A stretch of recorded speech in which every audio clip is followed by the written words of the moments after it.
आज की जो लर्निंग है वो सबसे ज़्यादा इंपॉर्टेंट है, क्योंकि ये जो लर्निंग है मुझे मेरी मम्मी से सीखने को मिली है। मेरी मम्मी जब अपनी यंग एज में थी, मतलब उनकी शादी जल्दी हो गई थी, और जब तक उन्होंने अर्न नहीं किया था, उससे पहले तक की उन्होंने बताया कि जब वो एक यंग एज में थी और अर्न नहीं करती थी, बट हाउस होल्ड ड्यूटीज़ वो सारी करती थी, तो उन्होंने बताया कि जब वो फाइनेंशियली इंडिपेंडेंट नहीं थी तो उन्हें किस तरीके से जज किया जाता था। और अपॉर्चुनिटी तो उनके पास कुछ थी नहीं कि वो कमा सकें या बाहर जाकर कुछ ऐसा कर सके जहाँ से पैसा आए, या फिर घर पर रहकर उन्हें कुछ ऐसा आता होता कि वो कमा सकते होते।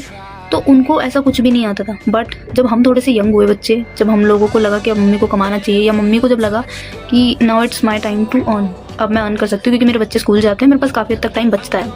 तो मेरी मम्मी ने अपनी 30s में कमाना शुरू करा। नाउ शी इज़ 40, उनको 10 ईयर्स हो गए कमाते हुए, and she realise, she give me that advice कि आपको as a female financially independent होना बहुत ज़रूरी है। उन्होंने बताया कि जब वो अर्न नहीं करते थे तब उनको कोई ऐसे उनकी जो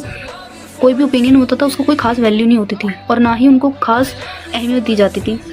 बट जब से उन्होंने कमाना शुरू करा है, चीज़ों को अपने अकॉर्डिंगली हैंडल किया, अपने घर में अपनी अथॉरिटी रखी है, अपने ओपिनियंस रखे हैं, और अपने आप को इस तरीके से बिल्ड किया है कि लोग उनकी रिस्पेक्ट ऑटोमेटिकली करने लग गए। तो भाई, एक फ़ीमेल का कमाना बहुत इंपॉर्टेंट है। ये एडवाइस मुझे मेरी मम्मी से मिली है। और अगर आप एक फ़ीमेल हैं, और शायद मम्मी की एडवाइस की वजह से आज मैं ऑनलाइन ऑफलाइन हर तरीके से कमा रही हूँ, तो अगर आप एक ऐसी फीमेल है जो अर्न नहीं करते हैं, या अभी आप टीन एज में हो,